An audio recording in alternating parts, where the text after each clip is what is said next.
Hi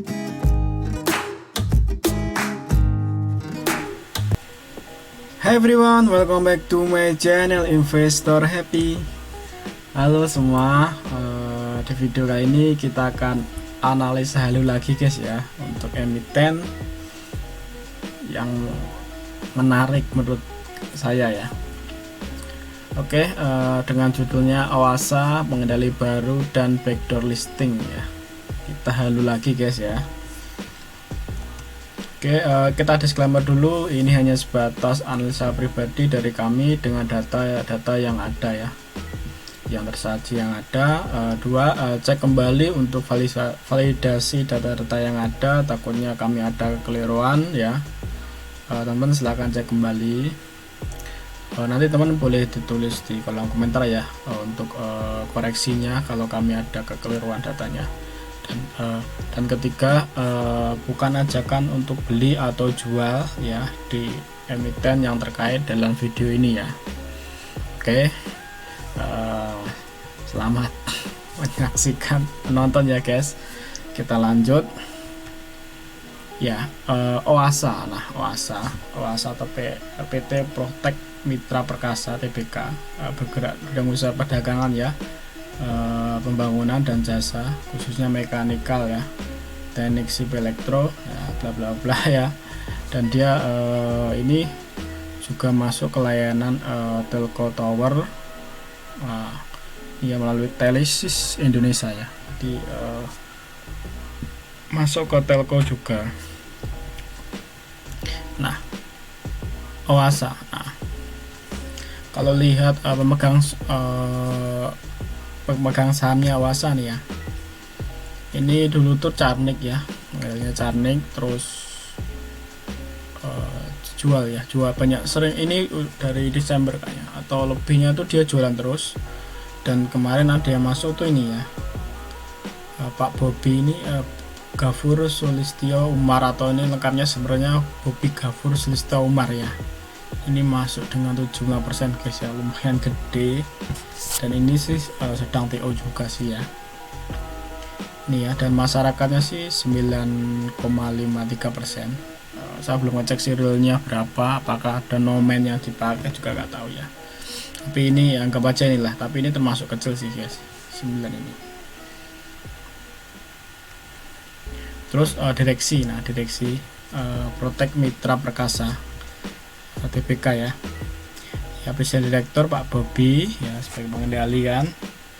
Terus ini ya, Chandra, Devi Kemelawati, Avian Widya Smono SE, dan Triwijaya MT dan Nur. Iya, ini teman-teman bisa ini ya, saya pakai data di Stockbit ya ini ya.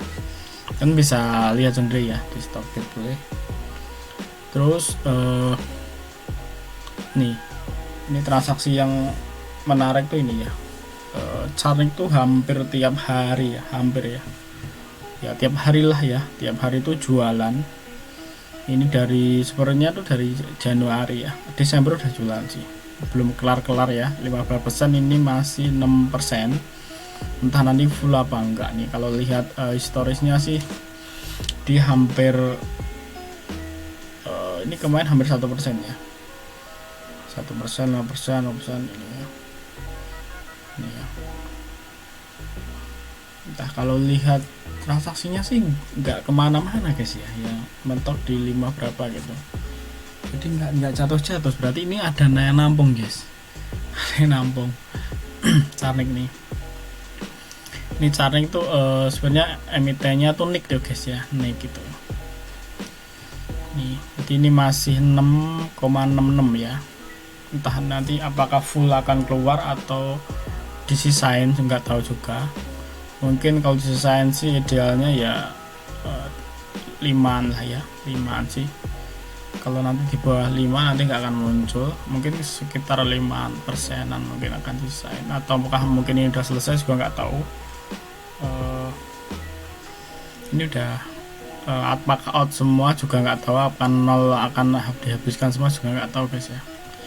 Tapi rata-rata sih dia akan masih nyisa sih guys, walaupun nanti sisa 3% atau 4% pasti disisain sih. Kayak kayak Asabri dulu tuh masih sisa tuh di BBYP, walaupun cuma 1% atau berapa persen. Oke, ini ya, ini kalau kita kan sini yang paling menarik itu untuk kita kupas ya, Pak Bobi ya. Di sini kalau pemegang sahamnya nih ya, ini kan 17% sebagai pengendali, dan entah ini karena dia tiba-tiba masuk di sini, sebenarnya nggak tiba-tiba sih ya, dari Desember sih. Nah, jadi tujuannya apa, kita coba cek ya, kita cek dulu riwayat ya perjalanan karirnya Pak Bobi Gafur nih, Pak Bobi Gafur Sulistyo ya, Pak Gafur Sulistyo Umar nih sebenarnya nih ya. Ini tuh sebenarnya lebih banyak di Bakri di beliau ya, Bakri, dan ini juga ada sebenarnya ada Kadin juga sih ya, beliau juga wakil Kadin ya, ini tapi dari track recordnya sih beliau sih di Bakri ya, Bakri semua nih dari berapa nih, tahun 997 ya, 5 ya, 95 tuh udah di Bakri beliau. Terus yang menarik tuh ini guys ya, ini yang beda sendiri nih, karena ini beda sendiri, nggak di Bakri Geng, ini ada di Presiden Direktur atau CEO Indo Plus Energy Group. Nah ini menarik nih ya, karena ini nggak di grupnya ini ya. Kalau Pak Gofur untuk membawa Bakri ke sini kayaknya nggak mungkin, kayaknya nggak mungkin, walaupun ada kemungkinan kayaknya nggak mungkin kayaknya. Coba kita bedah dulu ya, Indo Plus ini apa nih. Kalau Indo Plus ini aku dari webnya ini ya, teman bisa cek sendiri ini Indo Plus Energi nih. Ini tuh dia perusahaan recycle ya, ini berbahan baku sampah nih. Ini mirip kayak Inop ya, menurut kalau di perusahaan yang di listing sih kayak Inop kayaknya ya, Inop sama juga kayak gitu. Nih itu plastik ya, industri plastik, bahan bakunya dari sampah. Satu dia nih, dia mengembangkan bisnis sektor industri seperti pariwisata yang lingkungan hijau. Jadi ini green energy, green lah ya, di green. Terus pada tahun 2020 tuh Indoplus Resti memperluas wawasan lintas bisnis dalam energi. Ini dalam bidang energi. Jadi energinya tuh dia konsepnya hijau lah, atau EBT mungkin ya, go green lah istilahnya ya. Ini oke juga karena katalis di tahun ini lah menurutku sih, EBT guys. Ini kayaknya nanti akan kena imbasnya lah ya, kena turnaroundnya dari katalis ESG ini ya. Kalau kemarin kan digitalan ya, ini digitalnya masih jalan sih, cuma kayaknya ini tambahan EBT sih. Nanti kayak motor listrik ya kan rame ya. Lihat aja nanti biasanya startnya sih habis Maret ya, biasanya ramenya Maret, ya Maret lah mulai lah ya, Maret. Dan mungkin yang energi hijau ya, hijau terbarukan lah, terbarukan yang itulah ya, yang nyangkut itulah. Ini kalau kayak gitu ya, Indoplus Energy Group itu. Terus nanti kalau teman pengen ngecek sendiri nih ya webnya Indoplus Energy ini. Nah, aku tuh nemu tuh ini energi itu punya proyek. Nah, proyek. Jadi Jack Pro. Nah, Jack Pro tuh bikin pengolahan sampah lah ya, antara varietas sampah ini tuh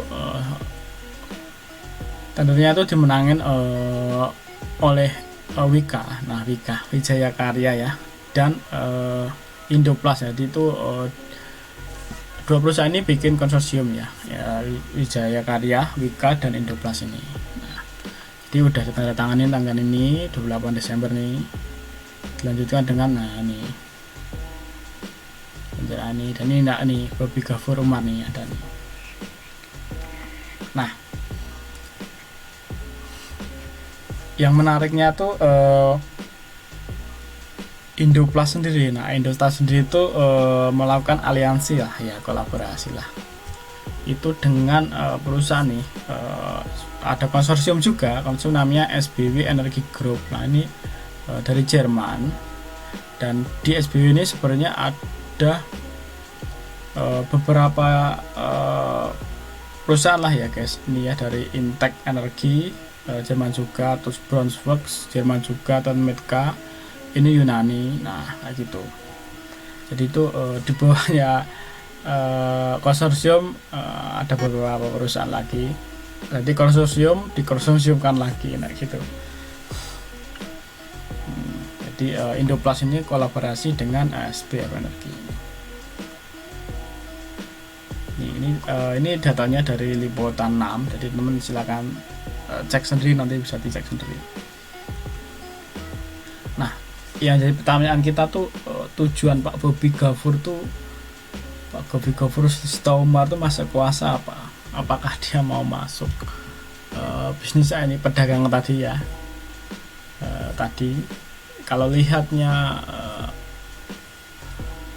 Pak Bobby kan dia main di kalau dibagi grup ya, dia bagi grup tuh apa tadi, grup ada energinya kasih tadi ya, cek dulu ya. Ini semata saja ini kayak palem ya atau sawit. Ini infrastruktur energi ada enggak nih? Kebanyakan di situ sih guys, sawit, infrastruktur ya. Jadi enggak ada kalau asa sendiri ya, khususnya mekanikal teknik elektro itu banyak ke tower, jasa pembangunan infrastruktur, trading, dan jasa perusahaan peluas ini ya, tower. Jadi enggak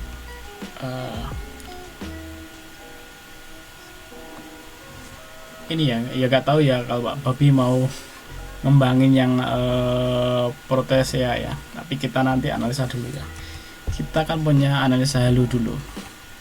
Nah ya, kita kembali ya, apa tujuannya Pak Bobby. Nah kita nggak tahu itu tujuannya apa, tapi kita nah yuk kita analisa halo ya, kita analisa halo guys. Jadi ini bisa benar, bisa saja tidak salah ya, atau tidak benar ya. Ada tiga kemungkinan, bisa benar dan tidak salah, dan tidak benar. Kita relax aja guys ya. Nah apakah backdoor listing? Nah ini kayak PKST ya, PKST apakah backdoor listing? Apakah akan backdoor listing di OASA? Nanti ya cek ya.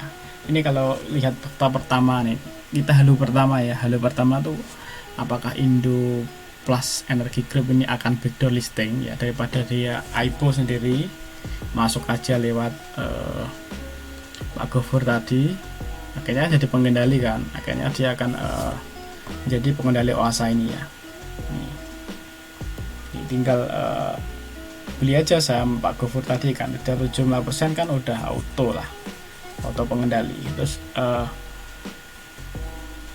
kemungkinan kedua nih ya, halo kedua. Nah analisa halo kedua tuh Indo Plus Energi, nah dan grup SBF Energi. Nah ini ada dua nih perusahaan ini, nanti kan dibagi tuh. Nah, masuk beli ke sahamnya Pak ke Protesia ya, jadi masih Protesia nanti. Jadi nanti ada entitas baru membawa ini ya, karena aliansi kan lebih mudah kan untuk membagi hasilnya tuh. Nah daripada ini konsorsium dikonsumsi lagi, jadi masuk aja ke OASA tadi. Nah yaitu kemungkinan ya guys ya, atau kemungkinan ini ya langsung masuk aja ke lewat sini, ini langsung ini backdoor listing bisa saja, atau ini bisa sendiri-sendiri ya. Indo Plus masuk juga ke OASA dan SBF Energi ini masuk juga ke OASA ya, itu kemungkinan ya. Kemungkinan ketiga sih Pak Ghafoor mau bisnis di situ ya, masih tetap di OASA, jalan OASA itu kemungkinan ketiga. Namanya halo guys ya, bisa benar bisa salah ya. Oke, terima kasih ya telah menonton analisa halo ini. Oke, sampai ketemu di video selanjutnya. Happy cuan and happy investor, bye bye.